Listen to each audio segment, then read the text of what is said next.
देश भर में आज मनाई जा रही ईद नमाज के लिए मस्जिदों में जुटे रोजदार एक दूसरे को दे रहे बधाई।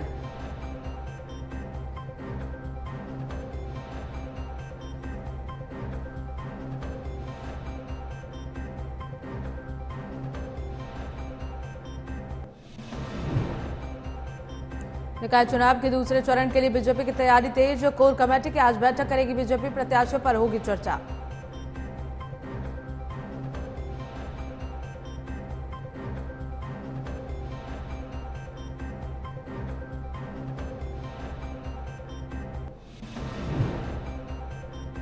गर्मी ने बढ़ाई टेंशन, लोगों को झेलनी पड़ रही है धूप की मार। 25 डिग्री तक पहुंचा पारा।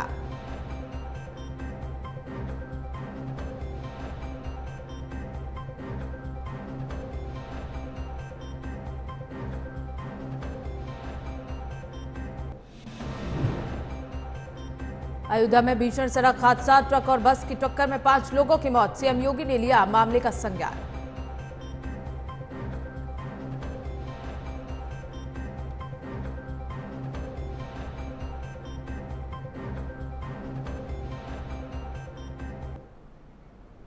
नमस्कार, आप देख रहे हैं न्यूज वॉच इंडिया। मैं हूं आपके साथ पूनम तांगर। रुक करते हैं खबरों का। देश भर में आज ईद का त्योहार मनाया जा रहा है। ईद उल फितर के मौके पर लोगों ने जामा मस्जिद, मध्य प्रदेश में भोपाल की ईदगाह, महाराष्ट्र में मुंबई की माहिम दरगाह में नमाज अदा की। इसके साथ ही देश के करीब सभी राज्यों में ईद की नमाज अदा की जा रही है और गले मिलकर एक दूसरे को बधाई दी गई। वहीं ईद को लेकर राष्ट्रपति द्रौपदी मुर्मू और प्रधानमंत्री नरेंद्र मोदी ने देशवासियों को ईद उल फितर की बधाई दी है। तो आज पूरे देश में लोग ईद मना रहे हैं और लोग एक दूसरे को गले लगाकर ईद की बधाई देते हुए नजर आए। प्रधानमंत्री मोदी ने भी ईद की शुभकामनाएं लोगों को दी हैं। तो देश भर में आज ईद मनाई जा रही है, लोगों ने एक दूसरे को बधाई दी। प्रधानमंत्री मोदी और राष्ट्रपति द्रौपदी मुर्मू ने भी लोगों को शुभकामनाएं दी हैं। तो आज देश भर में ईद के मौके पर ईद मनाई जा रही है। ईद मनाते हुए लोग बेहद खुश नजर आ रहे हैं। देश भर में आज ईद मनाई जा रही है, इसे लेकर राष्ट्रपति द्रौपदी मुर्मू और प्रधानमंत्री मोदी ने लोगों को बधाई दी है। साथ ही लोगों ने एक दूसरे को गले लगाकर बधाई दी। तो देश भर में आज ईद का मौका है, ईद आज मना रहे हैं लोग, एक दूसरे को गले लगाकर ईद मनाई जा रही है। देश भर में ईद को लेकर लोगों में उल्लास है और इसे लेकर राष्ट्रपति द्रौपदी मुर्मू और प्रधानमंत्री मोदी ने भी लोगों को बधाई दी है।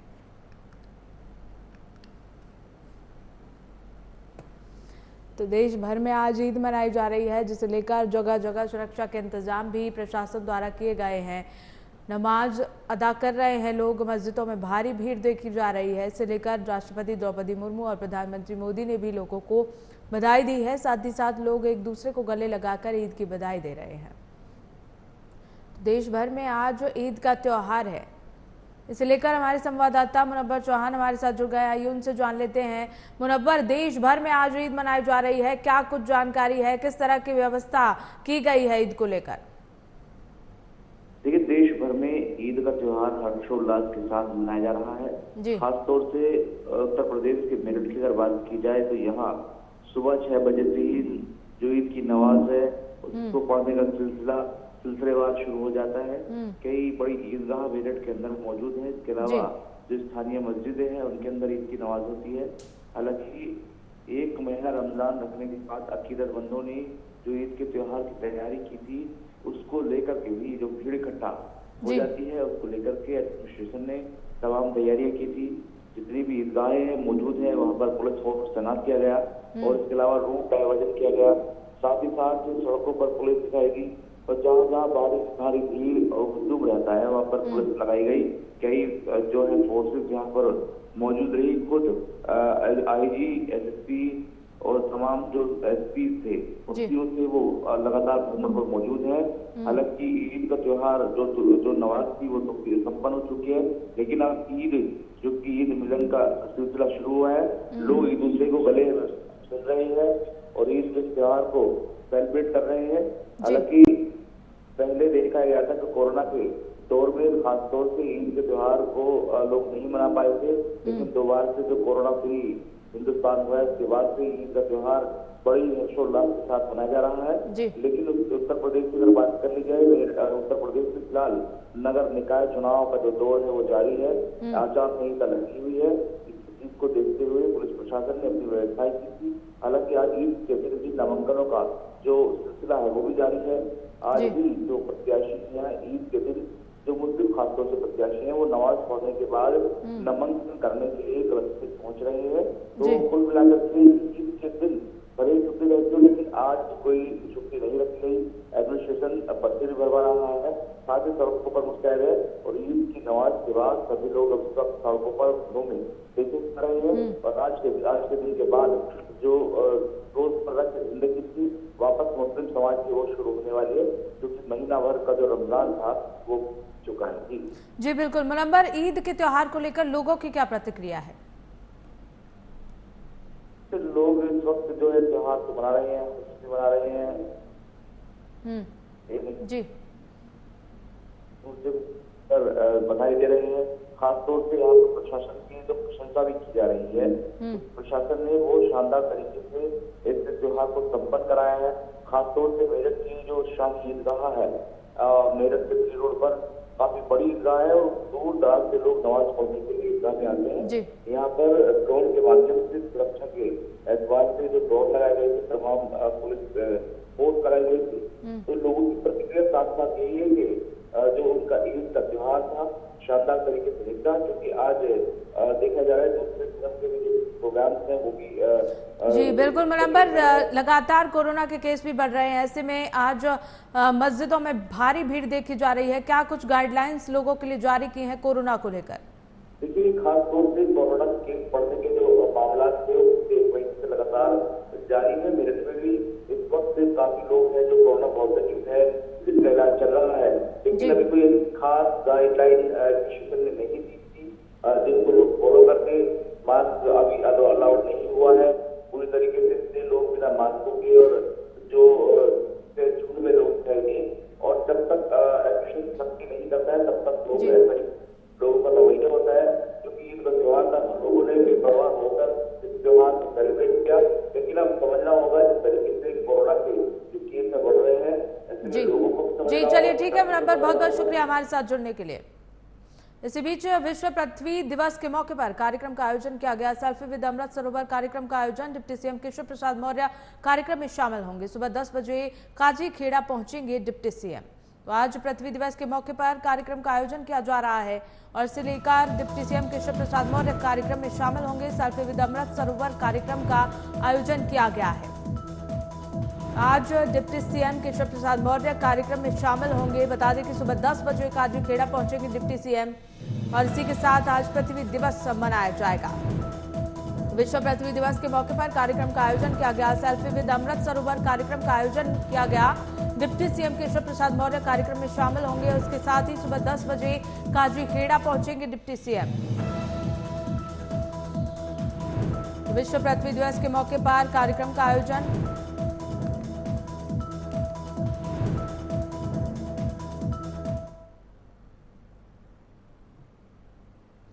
तो वहीं देश के कई हिस्सों में भीषण गर्मी पड़ रही है। लोगों को सूरज का 45 डिग्री वाला टॉर्चर झेलना पड़ रहा है। वहीं मौसम विभाग के मुताबिक देश के ज्यादातर राज्यों में तापमान में अगले कुछ लगातार दिन में वृद्धि हो रही है। बता दें कि उत्तर पश्चिम और मध्य भारत और पश्चिम भारत में ये वृद्धि 2 से 3 डिग्री तक हो सकती है। वहीं वेस्ट बंगाल और ओडिशा में लोगों की हीटवेव की तगड़ी मार झेलनी पड़ रही है। मौसम विभाग की माने तो आज नई दिल्ली में न्यूनतम तापमान 20 डिग्री और अधिकतम तापमान 37 डिग्री दर्ज किया जा सकता है। तो लगातार भीषण गर्मी की वजह से लोगों को परेशानी हो रही है। लोग घरों से बाहर निकलना भी इग्नोर कर रहे हैं। लोग घर से बाहर काम होने पर ही निकल रहे हैं। तो टॉर्चर सूरज का लगातार बढ़ता जा रहा है। ऐसे में लोग परेशान हैं गर्मी से। इसी खबर को लेकर हमारे सहयोगी लखनऊ से हमारे साथ जुड़ गए हैं। सिद्धार्थ, लखनऊ में किस तरह का मौसम बना हुआ है? क्या गर्मी से लोग परेशान हो रहे हैं?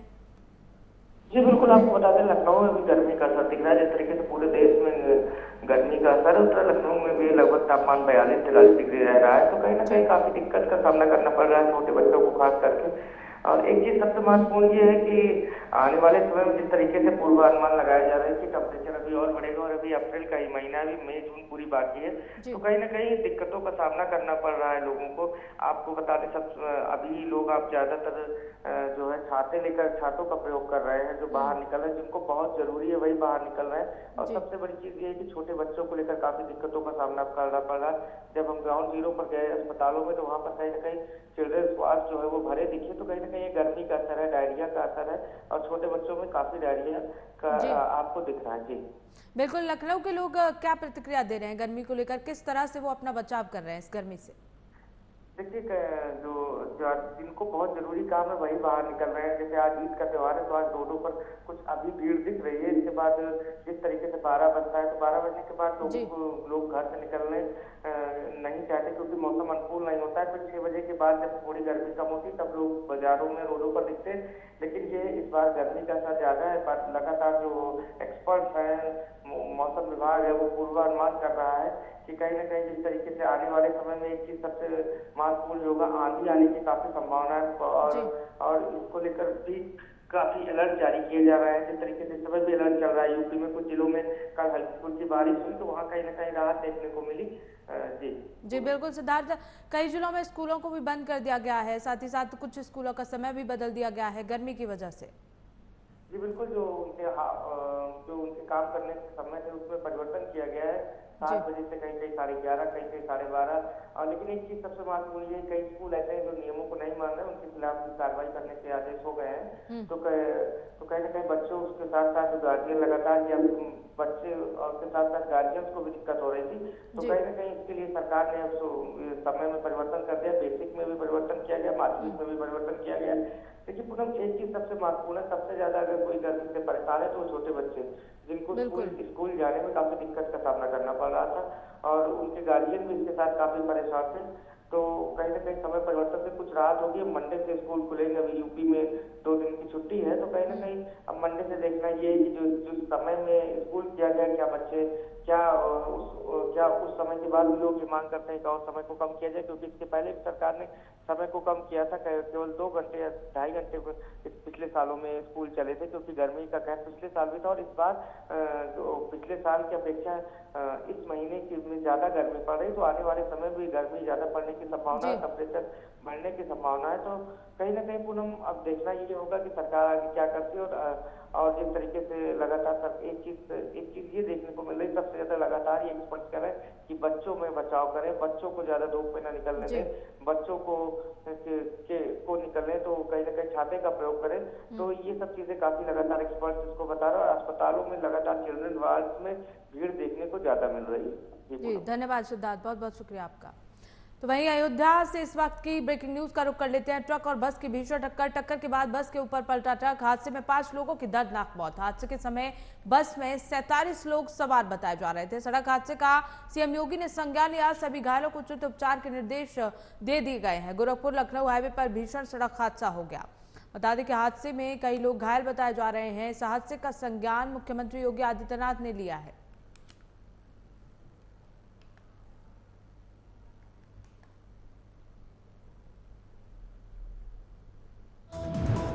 तो अयोध्या में ट्रक और बस की भीषण टक्कर के बाद बस के ऊपर पलटा ट्रक। बता दें कि हादसे में 5 लोगों की दर्दनाक मौत हो गई। हादसे के समय बस में 47 लोग सवार थे। सड़क हादसे का सीएम योगी ने संज्ञान लिया है। लगातार बचाव कार्य जारी है, सभी घायलों को उचित उपचार के निर्देश दे दिए गए हैं। गोरखपुर लखनऊ हाईवे पर भीषण सड़क हादसा।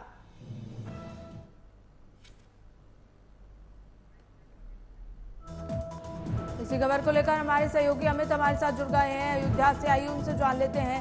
अमित, किस वजह से हादसा हुआ और क्या कुछ अपडेट है इस हादसे को लेकर? जो है प्राइवेट बस थी जो लखनऊ से टांडा जा रहे थे, और रास्ते में बूथ नंबर 4 के पास गुरुकुल रेस्टोरेंट है, उसी के सामने जो है सामने से ट्रक आ रही थी, जिसमें सीमेंट की बोरियां लगती थी, और उससे टक्कर हो गया। और टक्कर इतना भीषण था कि एक साइड का जो है ट्रक उसके बस के ऊपर चढ़ गई, जिसके चलते जो है वहां पर 5 लोग की मौत हो गई और लगभग लगभग 1-2 दर्जन के करीब जो है सब यात्री घायल हो गए। जी, घायलों का उपचार चल रहा है अमित, और किस तरह पुलिस प्रशासन को क्या इसकी जानकारी मिल गई है? मुख्यमंत्री योगी आदित्यनाथ ने भी संज्ञान लिया है इस मामले को लेकर, परिजनों का क्या कुछ कहना है? जी बिल्कुल, आपको बता दें कि परिजन जो है आप लखनऊ से जब आ जा रहे थे उन्होंने बताया कि जो है रामघाट से जो ट्रक आ रही थी उसमें श्रीमंत की गोली लगी थी और इधर से बच जा रही थी, तो दोनों में टक्कर हो गई जिसके जल्दी ये हादसा हुआ। और प्रशासन की बात की जाए तो प्रशासन घटना की जानकारी होने के बाद तुरंत जो है वहां पर पहुंची है। जिला प्रशासन, पुलिस प्रशासन और जो स्वास्थ्य विभाग के अधिकारी वहां पर पहुंचे और लगभग 10 से 12 एम्बुलेंस को लगवाया था, तो तुरंत वहां से घायलों को निकालकर जिला अस्पताल, ट्रामा सेंटर, श्री राम अस्पताल को घायलों को पहुंचाया गया, जिसका इलाज वहां पे चल रहा है। जी, घायलों का क्या कुछ कहना है इस बारे में? जी बिल्कुल, घायलों का कहना है कि जो है हम जो है जा रहे थे, थोड़ा जो जा रहे थे और कभी जो है यहाँ पर एक ट्रक आ गई थी सामने से, जिसकी चलती है हादसा हो गया। जी, बहुत बहुत शुक्रिया अमित आपका हमारे साथ जुड़ने के लिए। तो वहीं पटना में माफिया अतीक अहमद के समर्थन में नारे लगे हैं। पटना जंक्शन के पास एक मस्जिद में नमाज के बाद अतीक अमर रहे की नारेबाजी की गई। जानकारी के मुताबिक पटना जंक्शन के पास मस्जिद में जुमे की नमाज अता करने गए लोग निकल रहे थे बाहर, तब वहां कुछ यूट्यूबर्स ने यूपी के अतीक अहमद और अशरफ के शूटआउट के मामले पर राय मांगी। इस दौरान कुछ लोग अतीक अहमद अमर रहे के नारे लगाने लगे। इसके बाद ही लोगों ने मोदी योगी मुर्दाबाद के नारे भी लगाए। थानाध्यक्ष संजीत कुमार ने कहा कि वरीय अधिकारियों से अनुमति लेकर सामाजिक सौहार्द बिगाड़ने की चेष्टा करने के आरोप में यूट्यूबर्स पर भी मामला दर्ज कर लिया गया है।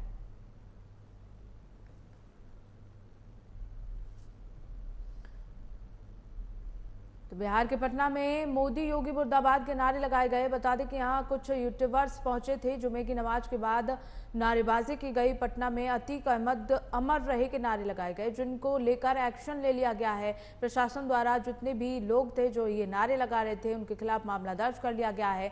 तो ये पूरा मामला बिहार के पटना का है। मोदी योगी मुर्दाबाद के नारे भी लगाए गए और साथ ही साथ जुमे की नमाज के बाद ये नारेबाजी हुई, जिसके बाद प्रशासन ने इन लोगों के खिलाफ मुकदमा दर्ज कर लिया है और आगे की कार्रवाई कर रही है।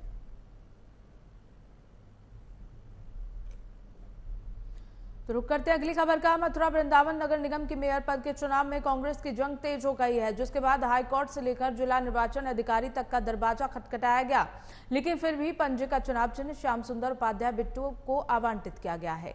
वहीं राजकुमार रावत निर्दलीय प्रत्याशी के रूप में चुनावी मैदान में होंगे। हाईकोर्ट के आदेश के बाद रिटर्निंग ऑफिसर ने एक बार फिर कांग्रेस के पंजे चुनाव चिन्ह को लेकर राजकुमार रावत और श्याम सुंदर उपाध्याय बिट्टू की दलीलें सुनी।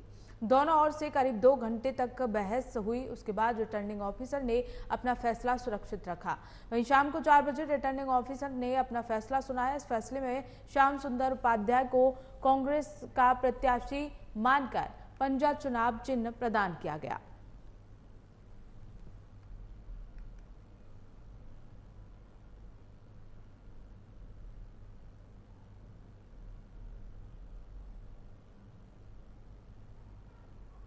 मामलों में दिशा निर्देश है वो रूल 9 है और रूल 9 बड़ा स्पष्ट है। रूल 9 में ये है कि यदि किसी भी राजनीतिक दल के द्वारा 2 सिंबल जारी कर दिए गए हों तो उन दोनों सिंबलों के बाद कोई कैंसिलेशन जारी ना किया गया हो, तो ऐसी स्थिति में जिस अभ्यर्थी द्वारा, जिस व्यक्ति के द्वारा पहले नॉमिनेशन किया गया हो, वही उस राजनीतिक दल का वास्तविक उम्मीदवार कहलाएगा।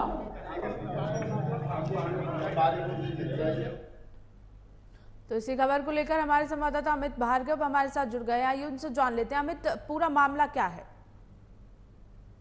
आपको बताना चाहूंगा कि श्याम सुंदर शर्मा बिट्टू भैया ने पहले अपना पर्चा भर दिया था और उसके बाद जो है राजकुमार रावत ने पर्चा भरा, लेकिन दोनों ही एक ही सिंबल से अपना अपना दावा ठोक रहे थे कि कांग्रेस से मुझे भी पर्चा भरना है और उसके बाद उसको भी भरना है। लेकिन जो कांग्रेस का पार्टी का जो समर्थन था वो राजकुमार रावत के संग था, लेकिन बिट्टू भैया का भी कहना था कि मैं भी कांग्रेस के सिंबल से लड़ूंगा। जब बाद में मामला कोर्ट में पहुंचा और वहां पर जब रिटर्निंग ऑफिसर ने दोनों पक्षों को सुना तो माना कि श्याम सुंदर शर्मा जो बिट्टू भैया है उनका सिंबल पहले उनको प्राप्त हो गया था, लिहाजा उनको ही सिंबल दिया जाएगा और जो राजकुमार रावत है उनको जीप का सिंबल प्रदान किया गया है। जी बहुत बहुत शुक्रिया अमित जी आपका हमारे साथ जुड़ने के लिए। तो इसी बीच बड़ी जानकारी का रुख कर लेते हैं। अच्छी क्वालिटी के अंडे बिकवाएगी पुलिस। अब आईजी लॉ एंड ऑर्डर ने पुलिस को निर्देश दे दिए हैं। मुर्गी फार्म में कुक्कुट विकास योजना चलाई जाएगी। यूपी पुलिस कुक्कुट विकास में सहयोग करेगी। जनमानस को अच्छी क्वालिटी के अंडे मिले, आईजी का ये कहना है। आईजी एलओ संजीव गुप्ता का ऑर्डर वायरल। तो अब अंडे बिकवाने में पुलिस का सहयोग मिलेगा। मुर्गी फार्म में कुक्कुट पालन योजना चलाई जाएगी। यूपी पुलिस कुक्कुट विकास में सहयोग देगी। जनमानस को अच्छी क्वालिटी के अंडे मिल पाएंगे। आईजी एलओ संजीव गुप्ता का ऑर्डर वायरल हो रहा है। तो अच्छी क्वालिटी के अंडे बिकवाएगी अब पुलिस और इसमें आईजी लॉ एंड ऑर्डर ने पुलिस को निर्देश दिए हैं।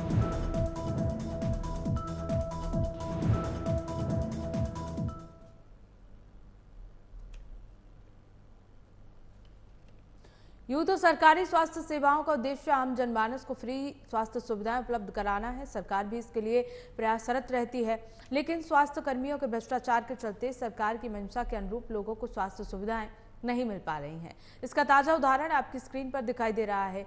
यहाँ वीडियो है जिसमें मास्क लगाई नजर आ रही स्वास्थ्य सेविका बलदेव सीएफसी केंद्र पर तैनात चंद्रवती है, जो डिलीवरी के नाम पर लोगों से जमकर पैसे वसूल कर रही है। पैसों के साथ साथ मिठाई की डिमांड भी की जा रही है। इस वीडियो में आप देख सकते हैं कि जब एक महिला उन्हें 1100 रुपए देती है तो उन्हें नाकाफी बताकर वापस कर देती है, साथ ही और पैसों की मांग की जाती है। वहीं दूसरे वीडियो में भी वो पैसे ले लेती है, लेकिन मिठाई की डिमांड भी इसके साथ ही कर जाती है। ये वीडियो स्वास्थ्य विभाग में सरकारी सेवाओं की प्राइवेट वसूली का जीता जागता उदाहरण है।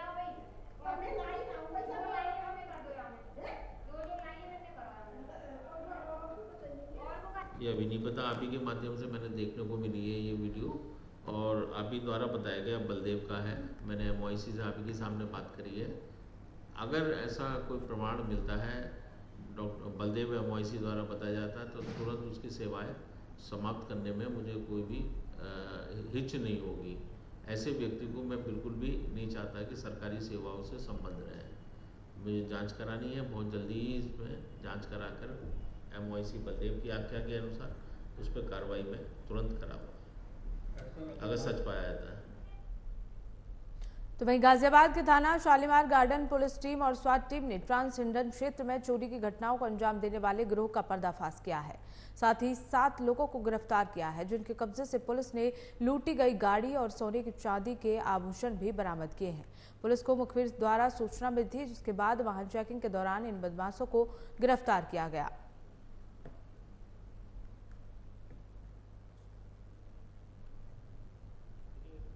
अभियुक्त अभी भी फरार है। इन सभी फरार अभियुक्तों की गिरफ्तारी की जाएगी। इसके बाद इनका इस गैंग का पंजीकरण यहाँ पे किया जाएगा ताकि उसकी निगरानी रखी जा सके और भविष्य में इस तरह की घटनाएं कारित ना हो पाए, इसके लिए प्रभावी पैरवी भी की जा सके। गैंग का सरगना कौन है, गिरफ्तारी कहाँ से कैसे हो पाई? देखिए, इसके गैंग का सरगना है वसीम उर्फ लंबू।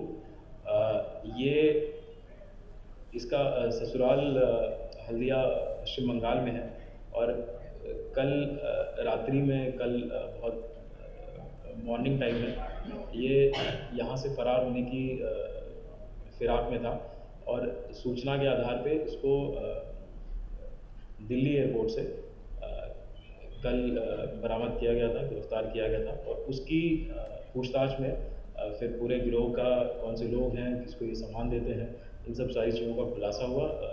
उसके बाद जो आज अभी गिरफ्तार हुए हैं उनसे बरामदगी हुई। गोरखपुर में निकाय चुनाव के मद्देनजर वाहन चेकिंग के दौरान विशेष प्रकार की प्रजाति वाले 34 कछुआ और स्कॉर्पियो गाड़ी के साथ 4 तस्करों को पुलिस ने गिरफ्तार किया है। बताया जा रहा है कि इन कछुओं को यहां से बांग्लादेश भेजा जाना था, जहां से इन्हें चाइना, सिंगापुर, नेपाल, पाकिस्तान जैसे देशों को बेचा जाता है। तो वहीं देशों में इनकी भारी डिमांड है। ऐसे में इन कछुओं से शक्तिवर्धक दवाइयां बनाई जाती हैं, जिन्हें अंतर्राष्ट्रीय मार्केट में मुंह मांगी कीमत पर बेचा जाता है, जो कि स्थानीय स्तर पर यह कार्य पिछले कई सालों से किया जा रहा है।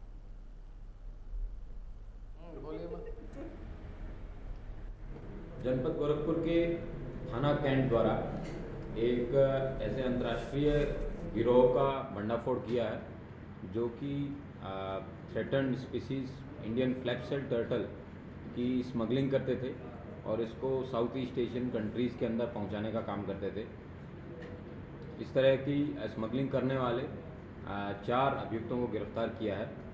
ये टोटल 34 कछुओं को एक स्कॉर्पियो में लाद के जा रहे थे। थाना कैंट की इंजीनियरिंग कॉलेज चौकी प्रभारी द्वारा मौके पर चुनाव के मद्देनज़र चेकिंग की जा रही थी। चेकिंग के समय इनकी गतिविधि को संदिग्ध लगी, इन्होंने स्कॉर्पियो को साइड में करके जब पूछा कि क्या चीज़ भरी है, तो उसको प्रॉपर तरीके से चेकिंग की गई तो उसके अंदर कछुए निकले। खबरों में बस इतना ही। देखते रहिए न्यूज़ वॉच इंडिया।